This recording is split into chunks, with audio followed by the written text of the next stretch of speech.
Hello again. This is Benjamin Kaplan, the Associate Director of Web Design and Development at Boston University's Center for Digital Imaging Arts. Today I'm going to continue our review of building a basic page layout with HTML and CSS by discussing how to expand our layout by further developing our navigation. So in the first part of this four-part series, we took our website and we built a simple wireframe consisting of a header, a navigation, a content area, and a footer. We then went ahead and further expanded upon this to create two columns, a left column and a right column. Today we're going to be talking about adding this navigation section to hopefully achieve something like we have here in our design. So you notice that here in the design we have a series of navigation elements, all which line up one next to the other. So let's take a look at our HTML code. So take a moment to refamiliarize yourself with this code. The last time we spoke, we were adding some new HTML to our content section, and right now we're going to be focusing primarily on our navigation section. So just like is always the case, we're going to want to start out by adding some new HTML and then styling that HTML once we have it properly positioned. So when we're building navigation, a current web trend is to tend to build this navigation as an unordered list. Unordered lists are nice because they are already built into a system of compartmentalized block level elements. Let's take a look at what we mean here. So I'm going to go ahead and build an unordered list. We know the only element that should really ever live inside of an unordered list is a list item. Within this list item, I'm going to go ahead and put in an anchor. I'll give it an href for the moment, and I'll leave it as a hash sign. I will say link, and then I'm just going to go ahead and copy and paste this so I have 4 links. And save that. Let's go ahead and take a look at what this is looking like right now.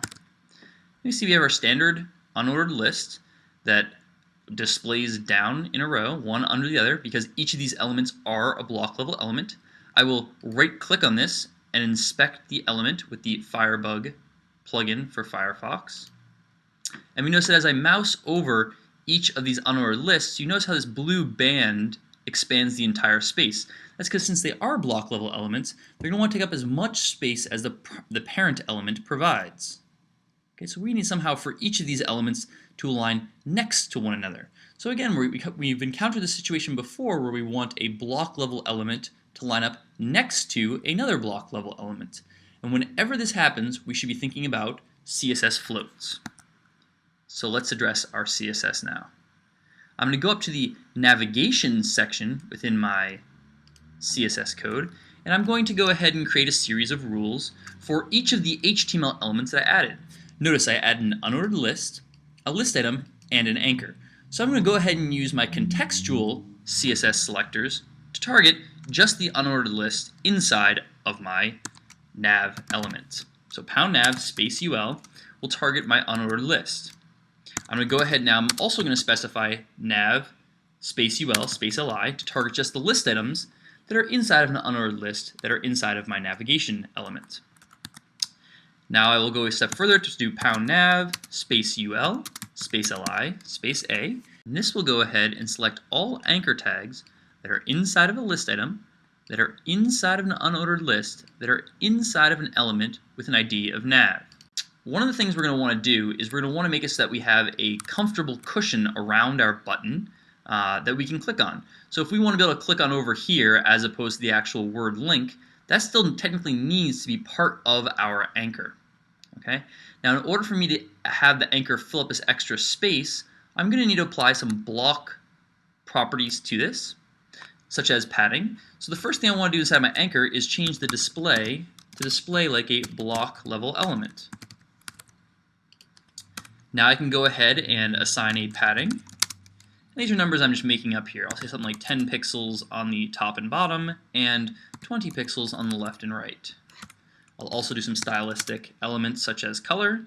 I'll give it a color of #FFF, which will be white.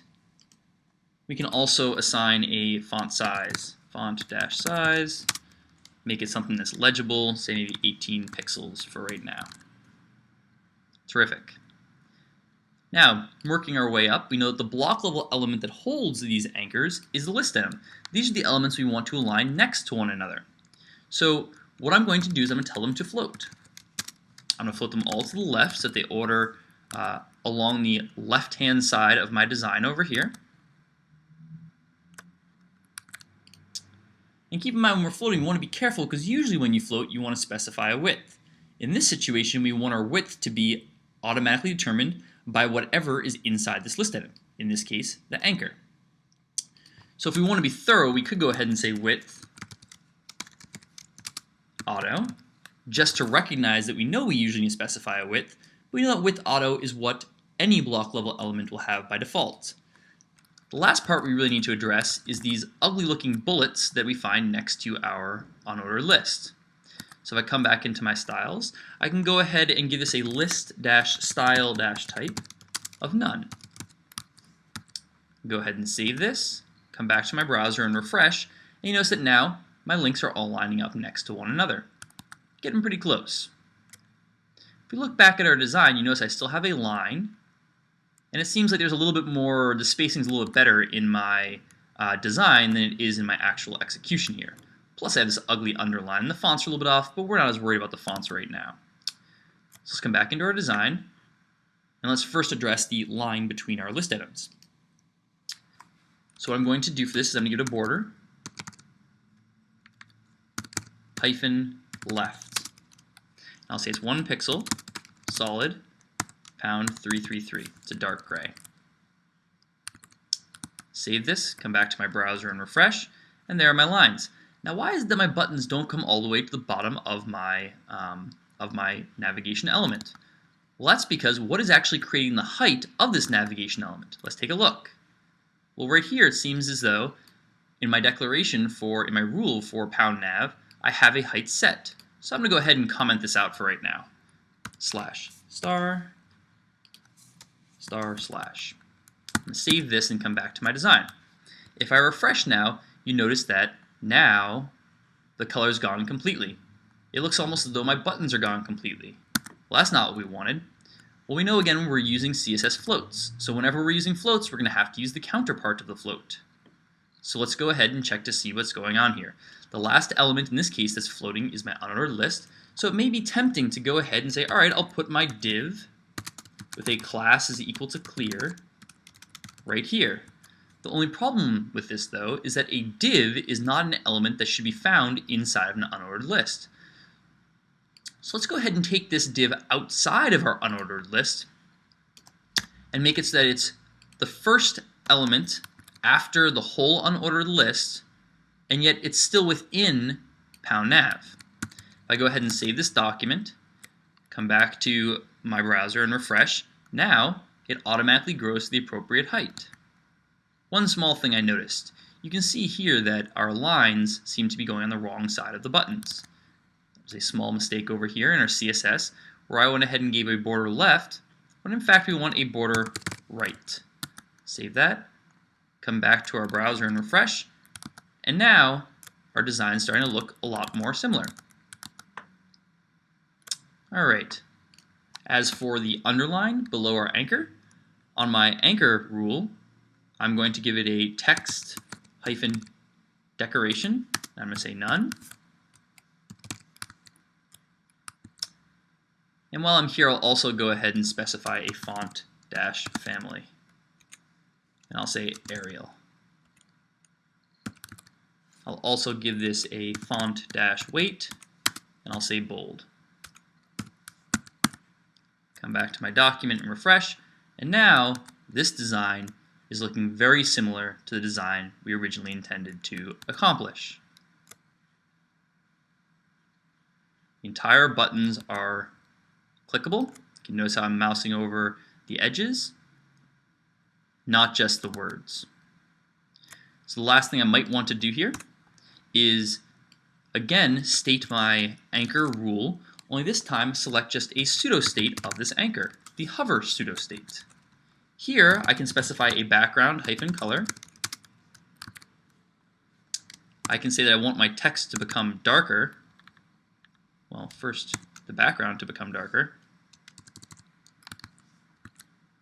And perhaps my font, my color, will also get a little bit darker. Come back to my site, refresh, and now when I mouse over, I have a pleasant navigation experience. So that's what we plan on covering this time. Again, my name is Benjamin Kaplan. I'm the Associate Director of Web Design and Development at Boston University's Center for Digital Imaging Arts. If you're interested to learn more about what classes we offer here, please feel free to visit us online at www.cdiabu.com. Stay tuned for part 4.